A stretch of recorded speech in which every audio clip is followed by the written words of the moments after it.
Hello everyone, आज हम बात करेंगे कि भूमिका की मॉम सपना के ऊपर क्यों चिल्लाने लगती है। देन अदिति ने कैट क्रिस्टिन को ये बताया कि निकिता तेरे पीठ पीछे बातें करती थी। देन निकिता अदिति पे काफी गुस्सा दिखी। उसके अलावा केविन और निखिल में क्या कंट्रोवर्सी हुआ। फिर शिवम और भूमिका क्या अगले डोम सेशन में ओराकल के सामने जाएंगे, क्योंकि अगला जो डोम सेशन है उसमें एक बड़ा ट्विस्ट आने वाला है। तो ये सब के बारे में आज हम देखेंगे। पर इससे पहले अगर आप चैनल पे न्यू है तो welcome to news b. Please subscribe to the channel and hit that bell icon so that आपको हमारे चैनल के नोटिफिकेशंस मिलते रहे।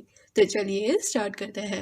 स्टार्टिंग विद अदिति ने निकिता एंड कैट क्रिस्टीन की दोस्ती जो खत्म हुई है उस पे क्या बोला है। तो हुआ क्या कि एपिसोड देखने के बाद अदिति काफी गुस्सा हुई निकिता के ऊपर कि क्यों निकिता ने उनकी वीडियोस में उसके अगेंस्ट बातें किया, क्योंकि वो एक लाइन नहीं था अनडिजर्विंग क्वीन वाला जिसमें बोला गया था कि अनडिजर्विंग क्वीन हमारी बन गई आइडियल मैच, गेम उसको समझ नहीं आती, क्लोजेट इसकी ट्रैश। तो ये जो लाइन था ना वो निखिल ने बोला था। बट उस स्टेटमेंट पे रिएक्ट करते हुए निकिता ने उसकी वीडियोस में ये बोला कि अदिति नो डाउट तुम अनडिजर्विंग हो क्योंकि तुम वहां चीट करके पहुंची हो। तो हाँ, तुम अनडिजर्विंग पर्सन हो, नॉट अ क्वीन दो। तो ये जब चीज अदिति ने देखा तब उसे काफी बुरा लगा एंड उसने लिखा, निकिता जो है ना वो क्वारंटीन के वक्त मेरी रूममेट थी, मेरी क्लोजेस्ट फ्रेंड थी, बट अचानक से पता नहीं उसको क्या हो गया, एक दिन वो मेरे अगेंस्ट बातें करने लगी। उसकी वजह से मैं अवंतिका एंड कैट क्रिस्टीन को हेट करने लगी थी। And guess what karma did. And just for clarification कि कैट क्रिस्टीन को लगा था कि मैंने उसके अगेंस्ट वो लाइन बोला था कि कैट सिर्फ शो जीतने आई है, उसे कनेक्शन नहीं बनाना, इसलिए उसने मेरे ऊपर पानी डाल दिया। बट हम सबको पता है कि वो मैंने नहीं बोला। और निकिता जो मेरी क्लोजेस्ट फ्रेंड थी उस वजह से कैट तू और मैं झगड़ने लगे थे। तो यहाँ अदिति ने एक लाइन लिखा है कि निकिता की वजह से उसका अवंतिका एंड कैट के साथ झगड़ा हुआ था, बट अभी देखो कर्मा ने क्या किया। तो ये शायद लाइन इसलिए निकिता ने लिखा होगा because after the show Avantika and Kat का भी अभी निकिता से बनता नहीं है। तो इसी रेफरेंस में अदिति ये सब बोल रही होगी। बट जैसे ये चीज निकिता ने पढ़ी कि अदिति ने उनके अगेंस्ट ये सब डाला है तो Nikita also got very angry and उन्होंने उनका साइड क्लैरिफाई करते हुए बोला, अदिति राजपूत तुम क्या एक रॉक के नीचे रहती हो या तो तुम भूल गई हो कि स्प्लिट्सविला बहुत महीने पहले हो चुका है। और मुझे समझ नहीं आता कि हर वीकेंड ये स्टोरीज क्यों डालती है एज इफ ये सब अभी अभी हो रहा है। एंड ऑलमोस्ट सबको पता है कि स्प्लिट्सविला की शूटिंग बहुत महीने पहले हो चुकी थी एंड शो पे कुछ लोगों के साथ मैं अच्छे टर्म्स पे नहीं थी एंड वो इरेलेवेंट लोग आज हर्ट हो रहे हैं एंड ड्रामा कर रहे हैं। और अदिति राजपूत मुझे तुझे टैग भी नहीं करना क्योंकि आई डोंट नो ये तेरा असली नाम भी है कि नहीं। और मुझे बोलने की जगह पहले जाके तू अपने दोस्तों को बोल जिन्होंने तेरे अगेंस्ट ये सब बोला है, तुझे नेम्स बुलाए हैं। मैं तो एटलीस्ट विला में तेरे साथ अच्छे टर्म्स में नहीं थी, सो मुझे क्वेश्चन करने की जगह तेरे फ्रेंड्स को कर। और ये लास्ट बार है जो मैं तेरे बारे में बात कर रही हूँ, इसके बाद मैं तेरे ऊपर और टाइम वेस्ट नहीं करूंगी। एंड ये सब के अलावा और भी कई चीजें निकिता ने लिखी जो आप यहाँ पढ़ सकते हो। फिर और एक चीज विला में हुआ था जो बिहाइंड द सीन में हुआ था, एपिसोड में दिखाया नहीं गया था। तो हुआ क्या था कि ये जब टास्क हो गया ना और उसके बाद जब वीडियोस शूट होने वाला था तब शो मेकर्स ने वीडियोस शूट करने से पहले सारे कंटेस्टेंट्स को बोल दिया था कि वीडियो में तुमको सच बोलना है कि तुमने कौन सा लाइन लिखा है।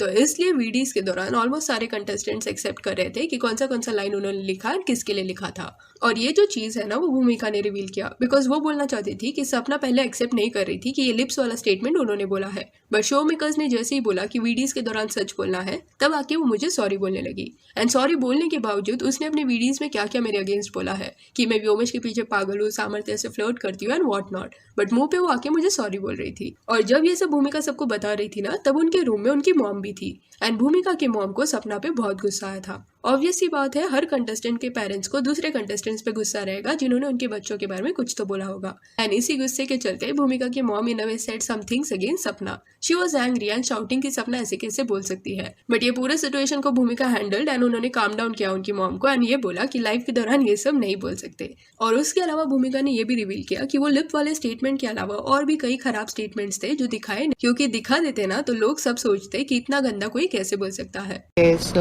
So many people are like अगर भूमिका को दिया होगा तो उसको जानते होंगे क्योंकि 24/7 आवर वो उनके साथ थे। Okay, let me tell you first कि ये लोग मेरे साथ नहीं थे and I never used to talk to them that too nicely. Like जाकर मैं बात नहीं करती थी, नहीं मैं इनके साथ बैठती थी, नहीं उठती थी। एंड सेकेंडली कि मैं अगर मेरे बारे में कुछ बोला जा रहा है, अगर मैं फ्लर्ट करती हूँ, so floating healthy floating is not like oh my god I want to be with you all your life and I want to be like chill with you. No, like ha ha he and that's it. And I used to like I'm a person who will give you compliments. That's it. I will give you compliments. Oh, you look nice, you look this and that. Not like in a floaty way. But अगर किसी को मेरा judgement वो करना है, और plus मुझे सबसे ज़्यादा ये लगता है कि कोई आकर मुझे बोलता है कि भूमिका ऐसे लाइक आकर मुझे बोल रहे हैं कि आई सेड सॉरी प्लीज़, मैंने ऐसे बोला है तुम्हारे लिए, ये वो वगैरह मुझसे बुलवाया जा रहा है, blah blah. And then I am seeing the video saying that I was being like मैं व्योमेश के प्यार में पागल हूँ. कभी व्योमेश के प्यार में पागल नहीं हुई हूँ. एंड आधी जनता जानती है कि मैं व्योमेश के प्यार में कोई पागल नहीं हुई हूँ. सॉरी व्योमेश. ऑल्सो अगर मैं सामर्थ्य के साथ जाके फ्लोट, कहाँ कब सामर्थ्य दे सकता है इसका वो कि मैं सामर्थ्य के साथ कभी फ्लोट नहीं किया. Kat and Kevin, yes I adore their personality and मैं उनको कॉम्प्लीमेंट्स देती रहती थी उस चीज़ पे. And if you see them as a floating then you have some like okay. And then one thing. The next story है कि एक एक्सप्लेट सुलह contestant has lost her brother. तो आहना शर्मा ने बीच में उनके भाई का फोटो डाला एंड उसके नीचे लिखा, somewhere in my dreams tonight I will see you standing there, you look at me with a smile, life isn't always fair, whenever the ocean meets the sky there will be memories of you and I, when I look up at the sky so blue all I see are visions of you, while there's a heart in me you will be a part of me, my last rakhi on his wrist, regardless the ache I will keep believing you are in a better place. So our condolences to Ahana Sharma and her family. The next story है कि Kevin ने बीच में एक story डाली कि कैसे task में उन्होंने निखिल को ऐसा दिखाया कि ये जो लाइन था कि Nikhil you got a mouth that doesn't close and a brain with the size of a pearl. तो ये जो लाइन था वो उन्होंने नहीं बोला था, वो एक्चुअल में ट्रेवर ने बोला था, बट जानबूझ के Kevin pretended that he said it so that Nikhil गलत गेस करे. एंड निखिल ने गलत गेस किया भी बिकॉज ही थॉट कि केविन सेड इट एंड उनके ऊपर जाके उन्होंने पानी डाला. तो इस पे बात करते हुए केविन ने एक स्टोरी डाला एंड बोला, Who is the real smart one? I knew it was Pravan that wrote that about Nikhil. So I acted like I wrote it to get him to throw that water on me, just so that he gets the wrong one. I never played this kid, I was playing the show. तो जैसे ही Kevin का ये story आया, उसके बाद निखिल की तरफ से भी एक स्टोरी आया जिसमें ही said, तो मैंने सुना मार्केट में कंट्रोवर्सी हो रही है. जब तक तुम्हारे नाम के 4 पोस्ट न डले हो ना, समझो तुम कुछ अच्छा नहीं कर रहे. और मेरे डल रहे हैं, ठीक है. प्लीज़ 2-3 लोग और डालो, मज़ा आना चाहिए. अभी एपिसोड टेलीकास्ट हो रहा है, ठीक है. मेरे को बहुत अच्छा लगता है, मेरे प्यारे haters. Plus my fellow Splitsvillians.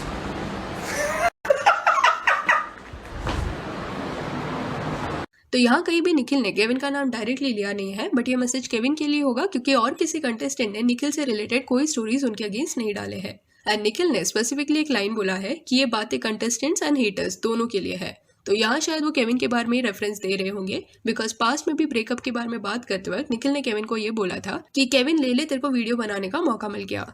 तो somewhere Kevin and Nikhil both have some unsorted issues with each other. The next story है नेक्स्ट आइडियल मैच कौन बनेगा. तो होगा क्या क्या अगले डोम सेशन में पलक निखिल एंड भूमिका शिवम सेफ रहेंगे, बट क्योंकि पलक निखिल ने साथ में टास्क परफॉर्म किया रहेगा तो इस वजह से अगर ओरेकल के सामने भी जाना है तो उन्हें एज अ कपल जाना पड़ेगा. बट वो ऑलरेडी ओरेकल के सामने एक बार जा चुके हैं एंड वो एक आइडियल मैच नहीं बने हैं, तो और एक बार तो उन्हें जाने का चांस नहीं मिलेगा. तो अल्टीमेटली इट में हैपन कि अगले डोम सेशन में कोई वोटिंग ना हो एंड डायरेक्टली शिवम भूमिका को ओरेकल के सामने जाने का मौका मिले. तो अगर ऐसा हुआ तो 2 आउटकम्स यहाँ हो सकते हैं कि शिवम भूमिका आइडियल मैच बन जाए एंड फिर वो गेसिंग वाला गेम स्टार्ट हो सकता है जहाँ केविन एंड कैट ने उनके क्यू कार्ड पे क्या लिखा है ये शिवम भूमिका को गेस करना होगा and that person will get eliminated. या तो सेकंड आउटकम ये हो सकता है कि ये दोनों एक आइडियल मैच ना निकले एंड ये लोग डेंजर जोन में जाए और उनके क्यू कार्ड पे जिसका नाम था वो पर्सन सेफ हो जाए. एंड अगले डोम सेशन में जिस भी पर्सन का नाम एलिमिनेशन में आएगा वो पर्सन जब घर जा रहा होगा तब हो सकता है कि ये वाला ट्विस्ट आए कि वाइल्ड कार्ड एंट्री ले, क्योंकि वाइल्ड विला के एपिसोड में ना निखिल जनापा ने ये क्लियरली बोल दिया है कि जल्दी कौन कौन कंटेस्टेंट स्प्लिट्सविला जाने वाला है ये कंफर्म हो जाएगा, विच मीन्स ये वाले डोम सेशन के बाद वाइल्ड कार्ड एंट्रीज होने वाले हैं. सो ये एक बड़ा ट्विस्ट आ सकता है अपकमिंग एपिसोड्स में. ऊपर से शिवम ने एक स्टोरी भी डाला था अगले एपिसोड से रिलेटेड जहां ही said next week boom bam one man show. तो ये स्टोरी से ऐसा लग रहा है कि something big is gonna happen and कुछ तो शिवम के फेवर में जाएगा. तो लेट्स सी कि क्या वाइल्ड कार्ड्स के आने के बाद चीजें जो है वो विला में लेट्स डू इट के फेवर में जाती है कि बूम बम के. द नेक्स्ट स्टोरी है पलक निखिल को बोलती है उनके रूम में मूव इन करने. तो अगले टास्क के पहले जब एक डेट होगा तब Palak Nikhil will be seen enjoying a romantic date together. And बातों बातों में पलक निखिल को बोल देती है कि तुम्हारा सामान लेके मेरे रूम में शिफ्ट हो जाओ. एंड निखिल उस मोमेंट पे ना कुछ तो उनके प्लेट में देख रहे होते हैं, बट जैसे ही पलक की ये वाली लाइन वो सुन लेते हैं वो डायरेक्टली ऊपर देखते हैं एंड उनकी आंखें वाइड ओपन हो जाती है. एंड उसके बाद वो पलक को पूछते हैं कि are you asking me to move in with you. और ये मोमेंट पे क्लियरली दिख रहा है कि निखिल काफी खुश हुए हैं. So that was very adorable. Also Trevor and Nikita भी कन्फेस करते हैं एक दूसरे को that they like each other and they are more than best friends. तो निकिता एंड ट्रेवर का भी एक नया एंगल शो में शुरू हो सकता है. प्लस अगर आपको देखना है कि कैसे अगले टास्क के पहले पलक निखिल को विला रूम चेंज करने का बोलती है, ये सुनने के बाद निखिल का क्या एक्सप्रेशन होता है, तो डिस्क्रिप्शन में हमारे इंस्टा पेज का लिंक है, वहाँ पे आपको स्टोरीज में मिल जाएगा। So that's it for this video. आप इस बार में क्या सोचते हैं कि निकिता या अदिति, आपको क्या लग रहा है कौन सही है एंड कौन गलत, ये हमें कमेंट सेक्शन में बताइए। और शिवम को क्या आप आइडियल मैच बन के गोल्डन साइड में देखना चाहते हो, क्योंकि बूम मैम के लड़कों में से सिर्फ शिवम ही रहे हैं जो गोल्डन साइड नहीं गए हैं। So if he finds his ideal match he will be in power. तो ये भी बताइए, और ये वीडियो अच्छी लगी हो तो लाइक एंड शेयर करें, और इससे और अपडेट्स के लिए चैनल को प्लीज सब्सक्राइब करें। Thank you.